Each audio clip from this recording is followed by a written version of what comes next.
1968 California के Presidio national park के lovers लेन नाम की एक स्पॉट पे एक कार रुकती है। उस कार में हाई स्कूल में पढ़ने वाले कपल होते हैं, David Faraday and Betty Lou. David काफ़ी हिचकिचाहट और हिम्मत जुटाने के बाद अपनी क्रश पैटी को डेट के लिए पूछता है और वो हाँ भी कर देती है।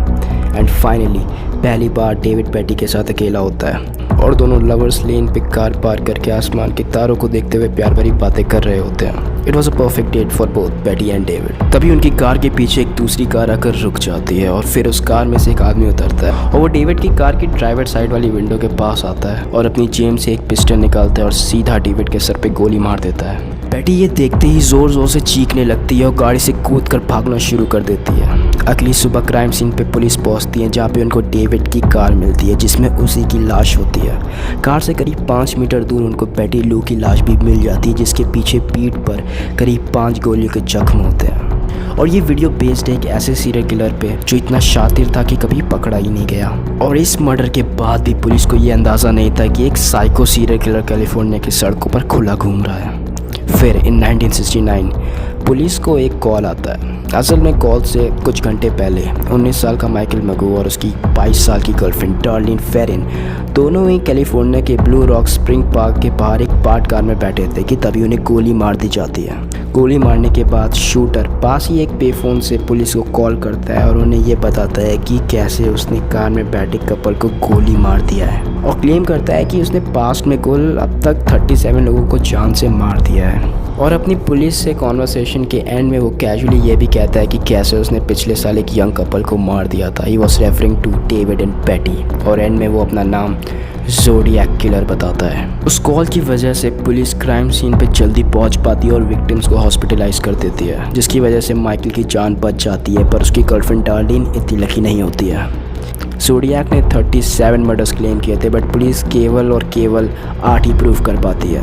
बट कुछ पुलिस और रिपोर्टर्स का ये मानना था कि ज़ोडिएक काफ़ी टाइम से मर्डर कर रहा था, फ्रॉम अराउंड 1963, जो कि शायद उसका पहला मर्डर था।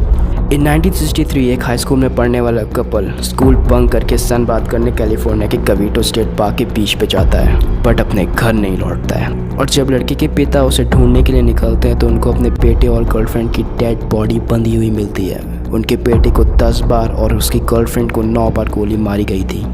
क्योंकि तीनों मर्डर्स के पैटर्न, तरीके, विक्टिम की age, weapon of choice same थी, इस वजह से अथॉरिटीज़ का मानना ये था कि ये मर्डर भी ज़ोडिएक का किया हुआ है। 31 जुलाई 1969 कैलिफोर्निया की major newspaper company San Francisco Chronicles, San Francisco Examiner and Vallejo Times को लेटर्स आते हैं जो कि उन्हें ज़ोडिएक किलर भेजता है।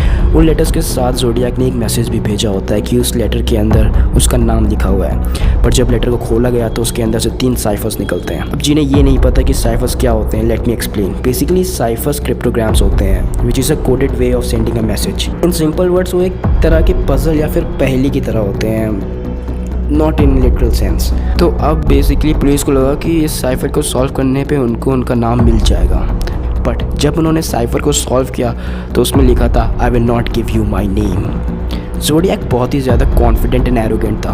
वो पुलिस के साथ खिलवाड़ कर रहा था, उनके साथ खेल रहा था। ज़ोडिएक ने इसी तरह पुलिस को कई लेटर्स भेजे जिसमें अजीब और गरीब मैसेजेस थे, जैसे कि उसमें एक में लिखा था कि the best part of it is that when I die I will be reborn in paradise and all those that I have killed will become my slaves.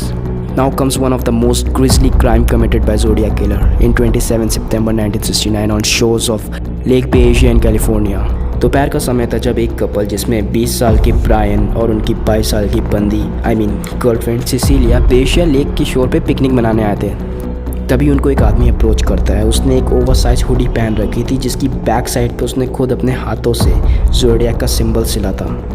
वो उस कपल से कहता है कि वो एक कैदी है जो जेल तोड़कर भागा है और मैक्सिको जाना चाहता है। और ये कह के वो उस कपल को चाकू की नोक पर उन्हीं के कपड़ों से बांध देता है और उन्हें बंधक बनाने के बाद वो लड़के की पीठ पे 6 बार चाकू मारता है। And then he turns to the screaming girl and stabs her 10 times.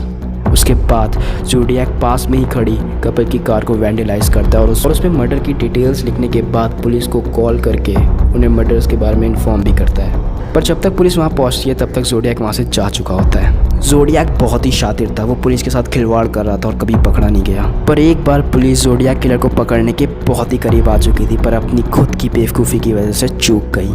ये बात है 11 अक्टूबर 1969 की, जब सैन फ्रांसिस्को में 28 साल के कैब ड्राइवर पॉल स्टाइन के सिर के पीछे ज़ोडिएक ने गोली मार दी। गोली की आवाज़ सुनकर वहाँ पुलिस तुरंत पहुँच गए and zodiac बेयरली got away because apparently police, बल्कि अमेरिका की पुलिस हमेशा की तरह एक ब्लैक सस्पेक्ट को ढूंढ रही थी और ज़ोडिएक बच के निकल गया। पुलिस इस क्राइम को रॉबरी समझती रही जब तक खुद ज़ोडिएक से उनको एक लेटर नहीं आ गया। उस लेटर में लिखा था I am the murderer of the taxi driver, और उस लेटर के साथ उस टैक्सी ड्राइवर की खून से सनी हुई शर्ट का एक टुकड़ा भी था जो ज़ोडिएक ने एज अ प्रूफ भेजा था अपनी बाद में मोर क्रेडिबिलिटी लाने के लिए। And like this, he kept sending letters to police and press up until 29th January 1974. उसने अपने लास्ट लेटर में लिखा था कि Exorcist was a great satirical comedy. और जो लेटर्स ज़ोडिएक ने स्टार्टिंग में 3 मेजर हेडलाइन न्यूज़पेपर्स को भेजे थे, जिसमें से 2 50 साल बाद क्रैक हो पाए, जो कि अभी रिसेंटली पिछले साल क्रैक हुए थे। There was a one suspect though. His name was Arthur Lee Allen. Arthur navy से डिसऑनरली निकाला गया था। उसको एक एलिमेंट्री स्कूल में से भी निकाल दिया गया था फॉर मोलेस्टिंग चिल्ड्रन, और 1974 से लेकर 1977 तक इसी वजह से उसे जेल भी हुई थी। पुलिस को पूरा यकीन था कि आर्थर ही ज़ोडिएक है, क्योंकि उसकी कार में से खून से सनी हुई चाकू मिली, उसके फुटप्रिंट्स भी क्राइम सीन से मैच हुए, उसको साइफर की भी बहुत ज़्यादा नॉलेज थी और उसको कई बार क्राइम सीन्स के आसपास भी देखा गया था, और ये सारे एविडेंस भी काफ़ी नहीं थे और आर्थर बच गया। और ये है कहानी दुनिया के one of the most successful serial killer Zodiac killer की। Zodiac was considered the most successful serial killer because he managed to evade arrest. Thank you for watching this video. If you enjoyed, please subscribe to our channel, give us a thumbs up and support us on Patreon.